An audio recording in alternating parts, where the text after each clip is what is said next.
comience usted a descifrar qué quiere decir, pero sí a la impunidad. No. O sea, no ataca a la Corte Suprema, pero a la impunidad derivada de lo que él cree. Es que el problema es quien decide qué es impune y qué no para efectos institucionales. Es la justicia. Es la justicia la que decide qué es delito o qué no es delito. Nos habíamos quedado en que el presidente Petro cuando pidió que investigaran a Nicolás Petro, dijo, voy a respetar las decisiones de la justicia. Leo el trino. Leo el trino porque el presidente no menciona casos particulares, María Camila. Entonces dice Luis Ernesto, un gobierno progresista no atacará a la justicia, pero sí a la impunidad. El progresismo es básicamente justicia, ciencia y poder popular. Por eso la situación actual no debe dirigirse como una presión a las Cortes. Ahí manda un mensaje a sus bases. Ahí manda un mensaje a las bases, exacto. Lo cual me parece perfecto. De momento, entre paréntesis digo yo, Luis Ernesto, no hay ninguna... Es que no hay nada más importante, Néstor, para este gobierno que elegir fiscal. No hay ninguna modificación hoy, en este momento. Han pasado más de 12 horas desde que se produjo la reunión. No hay ninguna modificación al intento de las convocatorias de mañana. El objetivo de mañana sigue estando en la Corte Suprema de Justicia. Termino de leer el trino. La presidencia ha solicitado organizar las coordinadoras de fuerzas populares en cada municipio y departamento. Y vuelve a hablar. Todo intento de golpe o violencia será respondido por la movilización popular general. El movimiento popular debe ganar más capacidad de decisión y poder en este gobierno. Le solicito al magisterio ayudarnos a organizar las coordinaciones de fuerzas populares. Es el magisterio el que tiene como base, bueno, termino de leer el trino, ya sigo yo. Néstor, ya no pero mire, es el magisterio el que tiene como destino de las manifestaciones de mañana la Corte Suprema de Justicia. Y FECODE es el que dice ser víctima pero de el una presidente evidentemente persecución judicial. Y entonces el presidente trata... ahí se une una cosa con otra, Luis Ernesto, porque FECODE fue objeto de una inspección judicial por presunta violación de topes en la campaña y es la misma FECODE la que organiza la movilización para este jueves. Claro, pero el presidente en ese trino, que para muchos seguramente es críptico, trata de diferenciar dos cosas, y es, aquí mantenemos el pie de fuerza, la movilización popular, para frenar el intento de golpe, pero deja claro que ese intento de golpe no es por cuenta de la Corte, porque seguramente muchos creativos dijeron, no, el golpe es porque Barbosa nos quiere tumbar y entonces ahí es que elegir fiscal, entonces presionemos a la Corte. Entonces,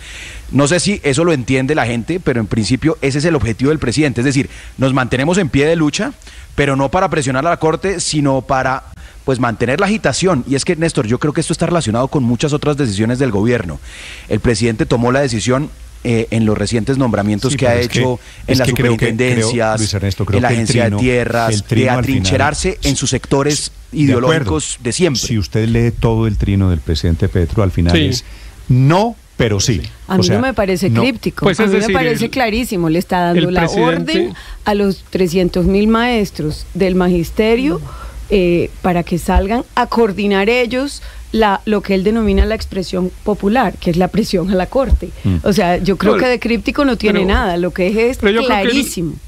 Lo que pasa es que el presidente mantiene la tesis que a algunos les parece, y yo también creo que es un poco exagerada, a pesar de las circunstancias de tensión institucional, de que le quieren dar un golpe de Estado.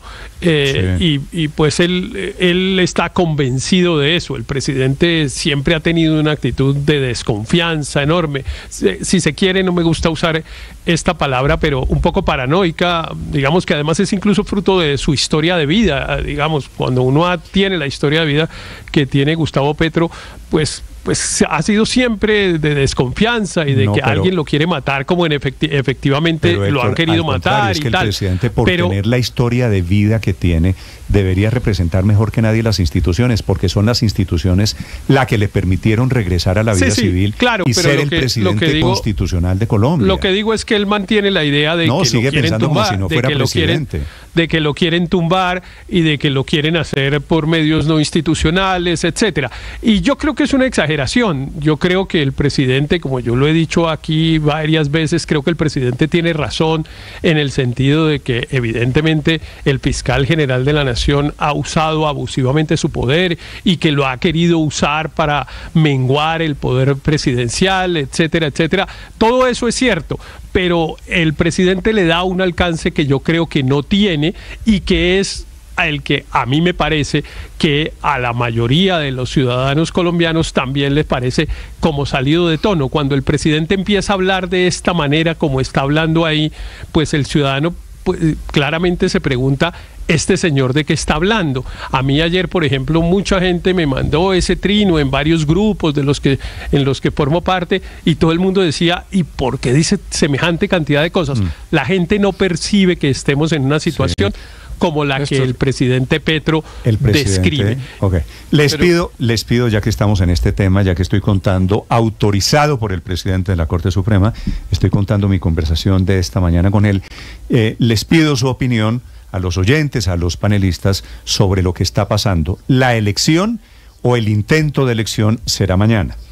¿Usted cree, Ricardo, que la Corte va a estar pendiente, van a salir a la ventana de esa sala plena bellísima que hay allí en el Palacio de Justicia, y cuando vean los carteles de exigimos elección de fiscal ya, dependiendo la convocatoria, ¿qué va a hacer la Corte Suprema de Justicia? Va a ser muy difícil, Néstor, todo puede pasar, pero mañana hay que agregarle un elemento que puede enrarecer aún más el ambiente, porque sin duda a quien ha graduado el presidente Petro como su enemigo es a Francisco Barbosa. Con razón o sin razón, será Barbosa, una discusión. Sí, pero Barbosa sabe hasta cuándo es fiscal. Claro, hasta el martes. A Barbosa, no, el lunes. Sí, a Barbosa, a Barbosa se le acaba la fiscalía el lunes. Pero, aquí va la coyuntura. O sea, ¿con quién va a pelear el gobierno? Francisco Barbosa tiene que ir mañana a la Corte Suprema. Mañana Francisco Barbosa tiene que ir a presentar su informe de cierre presencialmente. La sala plena de la Corte Suprema mañana, en la que podría elegirse fiscal, entre otras cosas tienen que definir primero una recusación contra el presidente de la República, va a escuchar primero a Francisco Barbosa. Sí. Imagínese el ambiente que va a tener mañana la Corte Suprema de Justicia. Unas manifestaciones en las calles diciéndole elección de fiscal ya. Sí. Unas bases, incluso docentes y otros que consideran a Barbosa un enemigo. Justamente allí Francisco Barbosa entrando al Palacio de Justicia a dar su informe de cierre, y luego la Corte sentada escuchando las arengas intentando elegir fiscal. El ambiente no es propicio, sí, de acuerdo. Y eso fue lo que anoche la Corte le pidió al presidente. Señor Álvaro, va a estar sometida a arengas afuera y arengas del fiscal adentro, pero el tema de fondo aquí es independencia de poderes, y hay que acordarse de algo, que eso depende de la Corte. Hay mucho que mejorar en este tema, porque la politización de las Cortes como efecto de las elecciones, interpoderes, de las CIAs, ha hecho mucho daño. Eso no profesionalizó a las CIAs y politizó a las Cortes. Y eso es responsabilidad solo de la Corte. Tiene que escoger buenos fiscales y fiscales independientes que sepan de derecho penal. En el pasado ha habido distintas situaciones. Ha habido cortes muy independientes que se enfrentaron duro a presidentes como la que se enfrentó a Álvaro Uribe, porque pues antes lo había enfrentado Álvaro Uribe, pero antes de eso le había elegido al fiscal Zucarita, su viceministro de Justicia, y elegirle a un presidente, bueno, pero un fiscal de bolsillo, pues no dice bien de la... Es que Álvaro, ese es el diseño, lo que llaman los abogados, ese es el diseño. No, pero eso es lo que estoy analizando, pero ese es el análisis, Néstor. El diseño no es para que la Corte le nombre fichas y subalternos, pero déjeme digo... ¿Y qué era Fernando Carrillo? ¿Y qué era Fernando Carrillo cuando Santos lo postuló? Yo no estoy haciendo un análisis ¿Y qué era Néstor Humberto Martínez cuando Santos lo postuló? Por eso, pero déjeme lo digo yo. Es que los gobiernos candidatizan y la Corte elige. El diseño institucional está hecho de esa forma. Si el presidente manda una terna, Álvaro, si el presidente... Permítame decir, Ricardo, pero terminado el concepto. Sí, pero déjeme decirle solamente una cosa. El presidente manda... Ustedes lo han dicho, dejen decir. Sí, pero solamente una cosa. El problema es que el presidente manda una terna y la Corte elige esa terna. ¿Por qué deslegitima lo que dice? Eso se sabe. ¿Por qué deslegitima? ¿Por qué deslegitima la facultad de la Corte para elegir de la terna que manda el presidente? Yo no estoy legitimando. A ver, claro. Si me deja decir, se aclara. Lo que estoy diciendo es que la Corte ha manejado con mucha independencia su facultad y con muy poca independencia. En algunos casos se ha enfrentado a presidentes y no le ha nombrado terna durante más de un año. En otras le ha nombrado hasta su viceministro de Justicia, que obviamente era una persona con unas condiciones muy frágiles, simplemente era ficha del gobierno. Y a otros gobiernos les ha nombrado ministros, y el último le nombró un consejero presidencial, que no eran expertos en el derecho penal. Simplemente se está viendo ahí. No es un requisito, para ser fiscal, miren, ser penalista, por ejemplo. Pero que estamos olvidando la frase ya. A ver, termine la frase, por favor, Álvaro. Sí, señor. Eso lo que muestra es que la Corte ha estado sometida a muchas presiones políticas y le ha dado mucho gusto a los presidentes. Y en muchos casos no ha ejercido bien su función, sino que le ha elegido firmones o amigotes a los presidentes para que les cuiden las espaldas. Pero está y esos amigotes se crecen, como en este caso, y a veces atacan a gobiernos siguientes. ¿Usted está sugiriendo que la Corte le va a elegir un firmón a Gustavo Petro? No, yo no he dicho eso, para allá voy. Entonces, en este caso hay 3 candidatas que sí saben de derecho penal, que sí trabajan en la Fiscalía y que aparentemente son independientes. Si la Corte no les gusta, debe devolver esa terna. Pero lo que no puede es castigar una terna de independientes y haber privilegiado en el pasado ternas con miren, Néstor, fichas de los presidentes para que les cuiden las espaldas. La independencia de poderes depende de la Corte. Ya termino. Pero depende de la Corte. Y la Corte tiene que hacer respetar. Pero Álvaro, uno no puede tiene que hacer respetar siempre, no solo a veces. Lo que le quiero decir es, uno no puede decir que la Corte es independiente cuando nombra al fiscal con el nombre que a uno le parece. La Corte ha sido independiente y es independiente. Y es que la terna la conforma el presidente. Entonces, no me acuse de eso. Yo lo que estoy diciendo es que cuando la Corte nombra subalternos, fichas de los presidentes que no son expertos en derecho penal, que no tienen mucho mérito para ese cargo, está mostrando que se está dejando influenciar políticamente. Sí, pero es que la Corte Néstor, siempre elige lo que estamos viendo pero en este choque con una precisión. En ninguna parte dice que tiene que ser un penalista el fiscal general de la nación. Entonces ese no puede ser uno de los puntos. Pero sí es deseable, Ricardo, sí es deseable que sea un penalista. Pero ¿qué es lo que hay de fondo aquí, Néstor? Estamos viendo exactamente lo mismo que vivió Bogotá cuando el presidente era alcalde de la ciudad.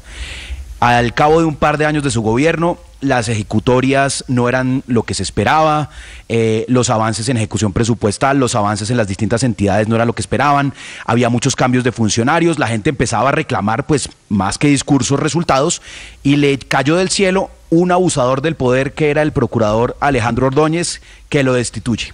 Y el presidente, el entonces alcalde, convoca movilización popular, convoca la agitación, recordamos la Plaza de Bolívar llena, y eso le da oxígeno político a Gustavo Petro Urrego. Esa es la base de la movilización que quiere el presidente revivir ahora con otro abusador del poder que se llama Francisco Barbosa. En eso usted tiene razón, deberíamos estar hablando de lo que ha hecho o de lo que ha dejado de hacer el gobierno. Estamos hablando de lo que dice el presidente. Sí, pero, y en esa misma línea, está mi tesis. Héctor, María Consuelo, que estaba alzando la mano, señora. Y la presión continúa, desafortunadamente, ya oficializada con el trino del presidente después de que salen los magistrados de la Corte Suprema de Justicia y después de haberles dicho no hay presión, la corrobora con el trino convocando al magisterio para que lideren la convocatoria popular.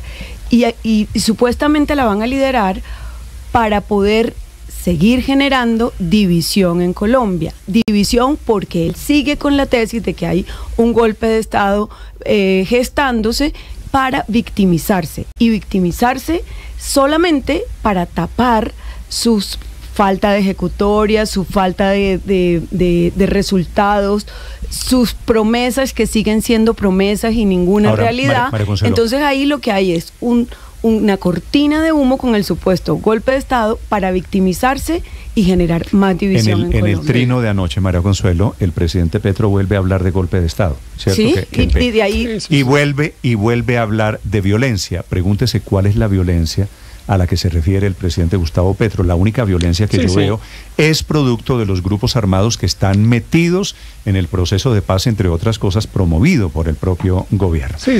Pero tengamos en cuenta, yo creo que para tener el panorama completo, que esta circunstancia desafortunada en la que estamos ha sido muy provocada por el fiscal Francisco Barbosa, ¿no?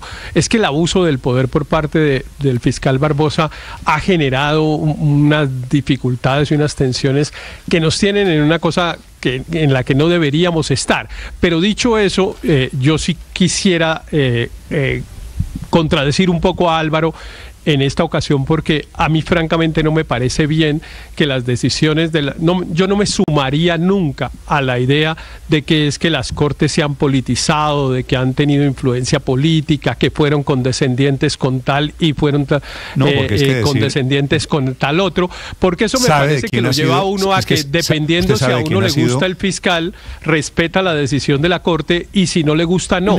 No, a mí hay fiscales que no me han gustado, la mayoría, debo decir, de los que se han nombrado, pero y sobre todo no me han gustado en su desempeño, porque hay algunos que al principio, cuando los nombran, uno dice, bueno, ese es un profesional importante. Le voy a mencionar, por ejemplo, a Eduardo Montealegre. Eduardo Montealegre era un profesor muy destacado del externado, había sido magistrado de la Corte Constitucional, etcétera, pero evidentemente en su desempeño como fiscal, pues no lo hizo de la manera como yo creo que debería haberlo hecho.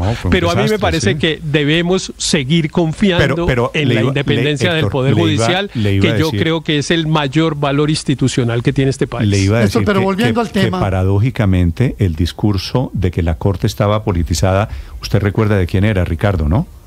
Claro, del uribismo, del expresidente Uribe, en la época del choque con el gobierno. Así que atribuirle esa politización a la Corte, por supuesto, es que estamos viviendo un episodio similar. Seguir en lo mismo, pero al revés. Con diferencias, pero ahí están muy parecidos.